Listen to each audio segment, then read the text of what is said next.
voyez, c'est qu'il y a une confusion intéressée, évidemment, entre l'assimilation explicite de la Nakba au processus de l'exil des 700 000 Palestiniens, qui en réalité n'a pas eu lieu en un jour, évidemment, on s'en doute bien, tout ça est faux et mensonger. Quand je dis le processus de l'exil, je ne dis pas qui a provoqué cet exil. Les explications, les interprétations divergent. Qui, majoritairement, est responsable de cet exil? Il y a toute une partie, longtemps, des historiens israéliens, qui est remise en cause aujourd'hui, mais c'est pas être qu'une interprétation historique soit remise en cause par de nouveaux historiens, ça ne signifie pas que les nouveaux historiens ont raison et que les anciens ont tort. Ça veut dire qu'il y a débat, qu'il y a polémique et que c'est pas facile de se décider. J'y reviendrai là-dessus, sur les nouveaux historiens israéliens, et qu'est-ce que ça signifie qu'être un nouvel historien par rapport à être un ancien historien. Ça ne signifie pas que l'un a raison et que l'autre a tort, ni dans l'autre sens d'ailleurs. Mais la réalité, c'est que cet exil, qui en réalité, ce processus de l'exil, qui s'est étalé en réalité sur plusieurs années, de 1947, il a commencé avant la déclaration de guerre et la tentative d'invasion d'Israël par les États arabes, et il s'est poursuivi jusqu'en 1950. Vous imaginez bien que 700 000 personnes, ça ne se déplace pas en une journée, et même en une année. Et d'autre part, les causes donc, et les responsables de cet exil, on n'est pas d'accord sur qui ils sont. Il y a des gens, des historiens israéliens qui disent c'est principalement la faute des armées arabes qui ont dit, et il y a des témoignages de Palestiniens qui le disent et qui le confirment, les armées arabes, les dirigeants arabes nous disaient, par tous les moyens de la propagande et de la presse, de la radio, etc. de l'époque, partez, déblayez le terrain qu'on puisse attaquer les juifs, les sionistes, et vous reviendrez dans quelques jours quand on aura gagné. Ça, c'est un discours, c'est pas un fantasme, c'est un discours qui a lieu. On ne sait pas dans quelle proportion. Il y a eu aussi des évacuations de villages par les troupes israéliennes. Il y a des gens qui disent que c'était du nettoyage ethnique. C'était pour faire que la Palestine soit intégralement juive. Il y a d'autres qui disent que c'était pour déblayer parce que c'était des opérations militaires. On était en pleine guerre. Et en pleine guerre, lorsque vous avez besoin de déblayer un territoire pour des raisons purement tactiques, vous évacuez tout le monde. Ce qui est le propre de toutes les guerres aussi. Il y a des tas de gens qui sont évacués d'Ukraine jusqu'en Europe aujourd'hui pour leur sûreté. Et puis il y a des gens qui disent que c'était carrément du nettoyage ethnique, il y a eu des massacres de la part des Juifs contre les Arabes, etc. Il y a des gens d'autres, il y a encore une autre explication. C'est un problème, là aussi c'est un problème très complexe. J'y reviendrai. Aujourd'hui je ne veux pas m'attarder là-dessus. Mais c'est pour vous dire que les gens qui résument tout en une phrase sont des menteurs. Quelqu'un qui résume tout de cette manière-là, dans une phrase aussi grotesque, comme souvent dans les discours antisionistes, ce sont des menteurs. Et le problème, c'est qu'il y a beaucoup de critiques de l'historiographie officielle israélienne en Israël, par des Israéliens, par des Arabes israéliens, par des Juifs israéliens, ou pas, des gens comme Shlomo Sand. Mais dans l'autre camp, il y a beaucoup moins de critiques de l'historiographie officielle antisioniste, voire aucune. Et donc ça montre que les deux rhétoriques ne sont pas en face à face et ne sont pas en vis-à-vis. Il n'y a pas chacun pense qu'il a raison et que l'autre a tort. Non. Ça, c'est une première chose. Je continue.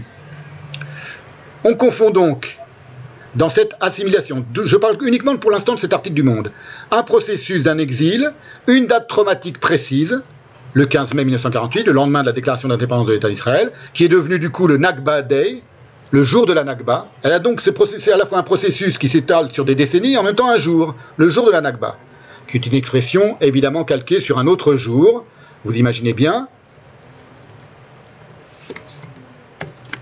qui est ce qu'on appelle en Israël le Yom HaShoah, qui lui n'est pas une date historique, il n'y a pas eu un jour de la Shoah, où la Shoah a eu lieu en un jour, mais c'est un jour en Israël. C'est très important de comprendre tout ça et de voir les distinctions, les nuances des distinctions dans la manière dont chacun qualifie sa propre histoire. Un jour de commémoration, et officiellement en Israël, il est dénommé Yom HaZikaron la Shoah Vela Gevura, la journée du souvenir pour la Shoah et pour l'héroïsme. C'est-à-dire à la fois, on se souvient de la Shoah et on se souvient de l'héroïsme qui a amené à la création d'Israël. C'est le jour du souvenir. Je vous ai dit tout à l'heure, rappelez-vous le terme Zikaron, il est très important. C'est le mot en hébreu, Zecher, qui signifie se souvenir d'eux, la mémoire d'eux, et qui est déjà dans le psaume 137, nous nous souvenions de Sion, sur les rivages des fleuves de Babylone. Et enfin, confusion encore, mélange de ces deux choses-là, un processus, une date précise, et une situation contemporaine, la domination d'Israël sur les Palestiniens de Cisjordanie et de Gaza. Tout ça, de manière un peu floue, un peu nébuleuse, est contenu dans le mot aujourd'hui, en 2022, dans le mot Nakba. Il n'en a pas toujours été ainsi. Et là encore, la question pourquoi surgit à chaque coin de phrase. Une question qu'on ne se pose jamais, en tout cas que ne se posent jamais les antisionistes. Pourquoi, par exemple, s'il y a eu nettoyage ethnique, et s'il y a eu volonté de nettoyage ethnique de la part des Israéliens, qui ont exilé 700 000 Palestiniens en quelques années, pourquoi tous les Arabes n'ont-ils pas été expulsés du nouvel État juif? S'il y avait eu vraiment nettoyage ethnique, au sens raciste du terme, quand on emploie le mot nettoyage ethnique, nettoyage c'est un terme raciste, c'est-à-dire il y a une saleté, il faut nettoyer cette saleté. Cette saleté elle est représentée par un certain groupe d'êtres humains. Le nettoyage ethnique, c'est un terme, c'est comme apartheid, c'est un terme qui a une connotation systématiquement raciste. Donc déjà, quand on dit ça a été un nettoyage ethnique, c'est pas la même chose que quand on dit il y a eu un transfert de population, ou il y a eu un exil de population, ou il y a eu une expulsion de population. Pourquoi aurait-il été tout à fait illogiquement inachevé? Admettons qu'il y a eu volonté vous voyez, c'est des questions qui ne se posent jamais. C'est pour vous montrer qu'il faut toujours aller au fond des choses et poser des questions simples. Pas enfantines, mais enfin assez simples, auxquelles on a ou on n'a pas de réponse. Si les Israéliens avaient eu une volonté avérée depuis des siècles, depuis des années déjà, de nettoyer ethniquement la Palestine, ils n'ont expulsé que 750 000 Palestiniens, il en restait 250 000 sur qui ils avaient tout pouvoir, qui sont demeurés ou qui sont retournés en Israël après les hostilités. Donc 750 000 ont été, non pas expulsés, mais exilés. Les causes de cet exil, elles sont complexes et compliquées à décider qui en était le responsable, mais en tout cas, le chiffre, c'est à peu près ça. Et il est resté 250 000 Arabes qui sont demeurés ou sont retournés en Israël après les hostilités, à la fin de la guerre, et à qui fut offerte la citoyenneté israélienne et dont les descendants constituent aujourd'hui les Arabes israéliens, dont certains sont membres de la Knesset, dont beaucoup travaillent à des hauts postes d'administration dans les hôpitaux. Là, il y en a un Arabe israélien qui est aujourd'hui un juge suprême à la Cour d'Israël, donc ils ont des postes parfois extrêmement haut placés dans la société israélienne. C'est un nettoyage ethnique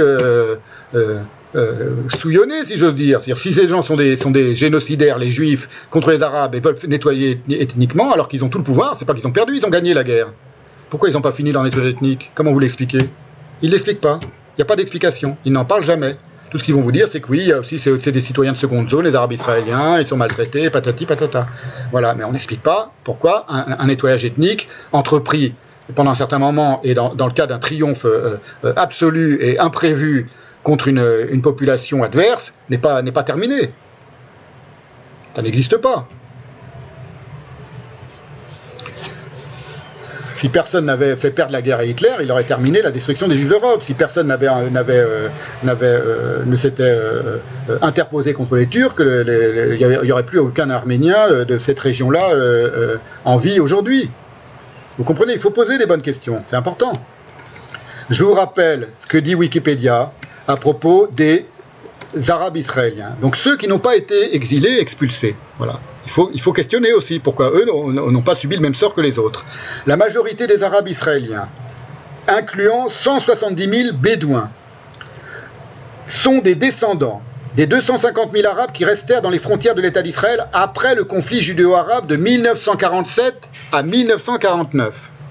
Parce qu'on va le voir, le premier exil a commencé avant la déclaration de guerre, je vous l'ai dit, et c'est un exil volontaire, de la part la plus aisée socialement des Palestiniens. Ainsi que des Arabes palestiniens, donc ce sont des descendants des Arabes palestiniens de la région de Wadi Ara, lorsque cette région fut donnée à Israël dans le cadre des accords d'armistice israélo-jordaniens de 1949. 200 000 Arabes supplémentaires de la bande de Gaza et de Cisjordanie furent autorisés à immigrer en Israël, dans le cadre de regroupements familiaux, et obtinrent la citoyenneté israélienne. Pourquoi? Comment on explique ça dans le contexte d'un nettoyage ethnique? C'est invraisemblable. Donc il n'y a pas eu de nettoyage ethnique. Le mot ne correspond pas. La Nakba, ça c'est dans l'article Wikipédia, dans l'étude Wikipédia qui s'appelle Arabes israéliens, consacré aux Arabes israéliens. Voilà, lisez-le en entier, hein, ce sont des articles toujours très intéressants. La Nakba évoque donc un processus, l'exil d'une partie des Arabes de Palestine, dont les causes directes sont l'objet d'intenses polémiques et de débats parmi les historiens qui s'écharpent, y compris, je vous l'ai dit, entre historiens israéliens. Soit c'est un nettoyage ethnique, selon certains, donc je vous l'ai dit, c'est une expression objectivement raciste. Planifié et concerté ce nettoyage par les dirigeants sionistes et les combattants juifs, selon certains, et dans ce cas, je vous le dis, dans le cas où l'on admet la version la plus officielle des antisionistes, lesquels n'ont pas, comme en Israël, de nouveaux historiens favorables à la version du camp adverse. Voilà, c'est quelque chose qu'admet par exemple Jihan Sfer, que je vous ai cité déjà tout à l'heure, j'ai beaucoup vous cité aujourd'hui, cette historienne spécialiste du Liban. Dans son étude Historiographie palestinienne, elle conclut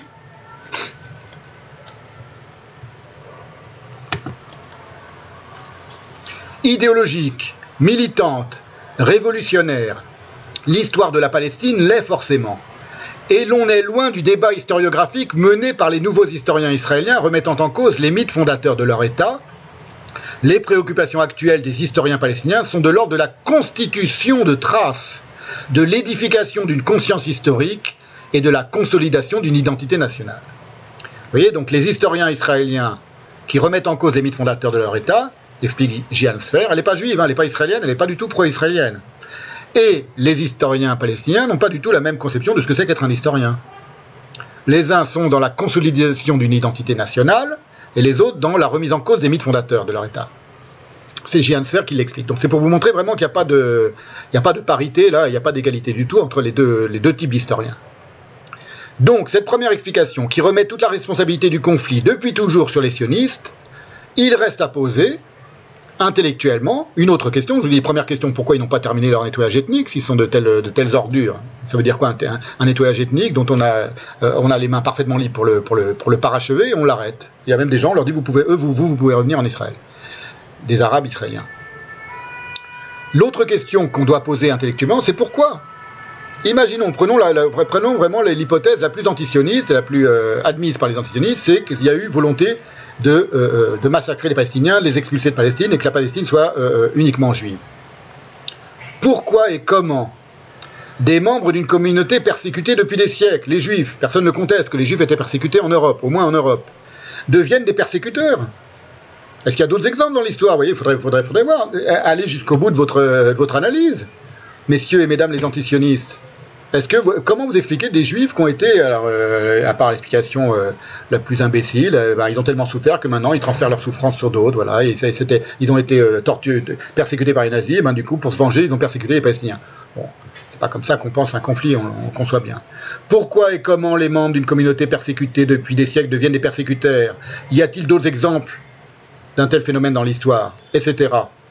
On verra aussi que c'est des questions qu'il faut poser à propos du terrorisme. L'explication simplissime pour justifier le terrorisme palestinien, c'est un peuple qui souffre, un peuple qui est victime, il n'a pas d'autres moyens, il n'a pas d'armée, il est face à une armée suffisante, il utilise le terrorisme. Pourquoi? Est-ce que c'est universel? Est-ce que toutes les autres populations qui ont souffert profondément d'une domination absolument de fer et d'airain ont utilisé le terrorisme de cette manière? Est-ce que c'est une réponse naturelle lorsqu'on est esclavagisé et dominé et persécuté? Non. On n'a pas d'histoire du terrorisme juif allant en Allemagne après la guerre pour aller poser des bombes et faire sauter des civils allemands, ou même des militaires allemands. On n'a pas d'histoire d'un terrorisme des Noirs américains pour se venger de l'esclavage en faisant sauter des Blancs aux terrasses des pizzerias et des cafés. Donc vous voyez, il y a des questions qu'il faut poser, et selon la réponse, il faut du coup creuser dans un sens ou dans un autre et essayer de comprendre les choses. Il faut toujours demander pourquoi. Pourquoi, et pourquoi il n'en serait pas ainsi, et pourquoi il n'en serait pas autrement. C'est une question qu'on pose en permanence dans le Talmud, par exemple.